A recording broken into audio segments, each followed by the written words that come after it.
I really do think that Lonzo Ball, if healthy, can fix the entire Darius Garland and the Cavs small backcourt situation in 2025. Obviously, Ty Jerome was kind of that guy in 2024, but he was more of a band-aid. He was great, one of the most efficient players on the offensive end in the entire league throughout the regular season, but he really never helped with the main core issue that this team has had problems with, and that is how small the backcourt is. Jerome had some height to him, but he did not really play like a tall player. He wasn't like the most agile guy defensively. He definitely was kind of a liability on that end. We saw him get exposed against Indiana. I know Tyrese Halliburton hit that game winner basically over him with like 1 second left. That just completely took the air out of the stadium. I don't even want to rethink that moment because I was there in real time. That was crazy.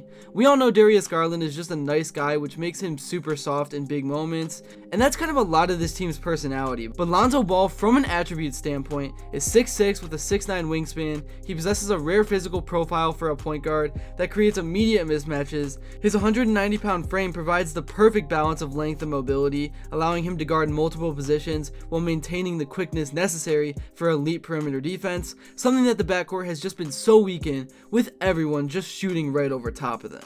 So in this video, as you can already tell, I'm going to be talking a lot about Lonzo Ball and why I think, if healthy, he can kind of fix all the problems the Cavs have with Darius Garland and the small backcourt. But first, before I continue on, I would really appreciate it if you would drop a like and subscribe. It only takes 5 seconds, plus you can always change your mind. We are on the road to 60,000 subscribers, and with your support, I believe that we can get there super fast. Alright, so Ball's physical dimensions create a 3-inch height advantage and 5-inch wingspan advantage over both Darius Garland and Donovan Mitchell. This length differential is crucial with the way modern NBA switching schemes are. Ball can contest shots and disrupt passing lanes that shorter guards simply cannot reach. And even though Spida has been really good at reading and jumping passing lanes, it takes all of his effort to do that just to make him and Garland a below average defending tandem. I think Ball is going to provide so much instant relief when Atkinson mixes up the minutes, intertwining them all together throughout a game.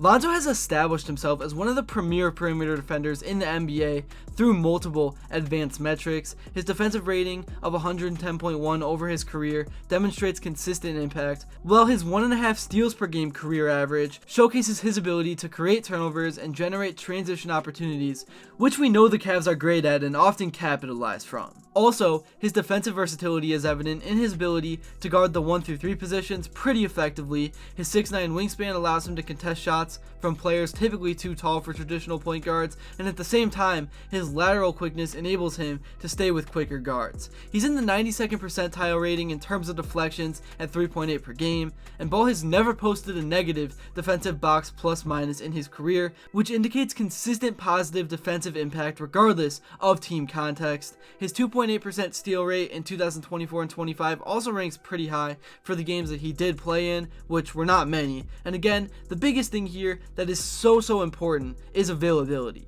Ball could be the greatest defender in the world, but you have to be healthy to go out there and give the team you're playing for those services. As I mentioned a few times already, this new environment in Cleveland should be better for him in terms of less minutes and less wear and tear on his body and not having to carry as much workload. But when you're out for as long as he was, you just never know what to expect. You never know what you're going to get. But I'm just hoping the Cavs can get a good solid 13 to 15 minutes out of him a night where he could go in and disrupt the flow of opposing backcourts with his size while Garland and Mitchell take on the scoring load. But Lonzo is not at all a slouch on the offensive end either. I mean, just from nostalgia alone, I remember the Chino Hill days where all he and LaMelo did was score 90 and they just made a bunch of unnecessary highlight plays and took half-court shots. But the health concerns have kind of limited Lonzo's consistency over the past few years in the scoring department, but his efficiency has been so much better ever since correcting his jump shot, which used to be the biggest meme in the NBA, and I kind of miss those days, man. But anyways, Ball's shooting evolution really represents one of the most dramatic transformations in recent NBA history that we have seen. After shooting just 30.5% from 3 as a rookie,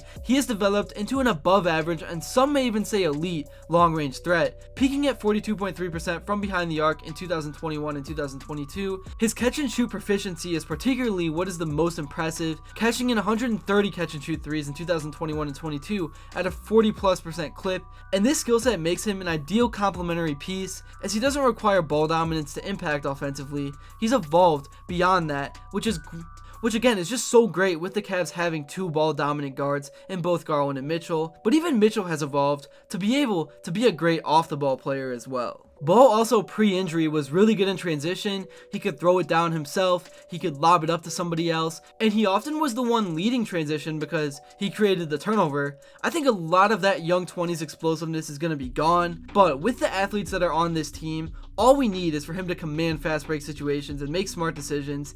He doesn't have to be the one making the highlight play in most circumstances. Now anyways, let's move on and talk about Garland because he's the one that could be impacted the most if Lonzo somehow has a healthy season and stays on the court. I think combinations of Garland, Lonzo, and Hunter would work. Garland, Lonzo, and Nance. There are so many options now. This is not like the past where you put Isaac Okoro besides him, because in that case, yes, the defense was fine, but Isaac provided no shooting and no spacing at all, so the defense wasn't even worth it. It all canceled out. So this trade, again, only if healthy, could save Garland. I would not have been mad at all if the front office traded him over the last few weeks. Obviously, it did not end up happening, which is fine, but Garland has just been such a non-factor in big moments for this team, and it feels like the injury gimmick is just a never-ending thing. Obviously, you can't really blame the guy, and he has just had some unfortunate timed injuries, but the reality is you just can't fall in love with a personality as a fan and become insanely biased. There still are people out there that genuinely can't fathom that people don't think Garland is a fit in Cleveland.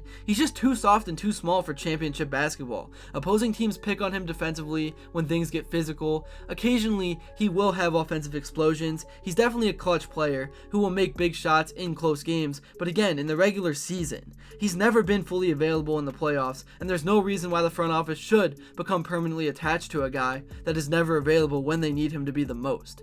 If Luka got traded, then anyone can. Nobody is off the table. And take Zion, for example. He had superstar written all over him ever since getting drafted, but people have given him no sympathy for his health. It's a harsh league, but it just is what it is. We need Darius Garland to be healthy so he can contribute on the big stage, and for now all he is just a fun, nice regular season player that has never been ready to go for the playoffs. And I don't know what the answer is. Maybe play him less down the stretch of the season, maybe make him play in a mask and shoes with a bunch of padding or something. He just gets banged up game in and game out. It's tough to watch. But being completely theoretical, if for one time in Cleveland history a miracle happens and everyone is healthy for the postseason, and we're looking at a backcourt of Garland, Mitchell, and Ball, and then you got Strus who can also slide into the shooting guard role as well, that's scary. That might be a top 3 deep backcourt in the entire league. And Lonzo Ball in his recent interview talked about how excited he is to play for a winning team and how excited he is for this opportunity to just get back out there, play some basketball, and compete.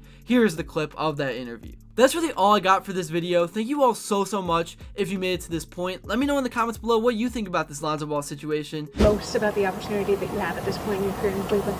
Really just to have the chance to win. I mean, obviously we know how good the Cavs are. You know how good they've been in the past, and I think that this year we have a great chance to go for it all, and that's really all I'm focused on. I couldn't ask for nothing better than this. I think it's a great situation for my play style, and I'm just looking forward to just getting out there and competing with the guys. Do you think the trio of Ball, Garland, and Mitchell is going to work? I'm very curious to hear why or why not. And also, if you enjoyed this one, please be sure to drop a like and subscribe, and let me know what you would like to see next. And until then, I will see you all later.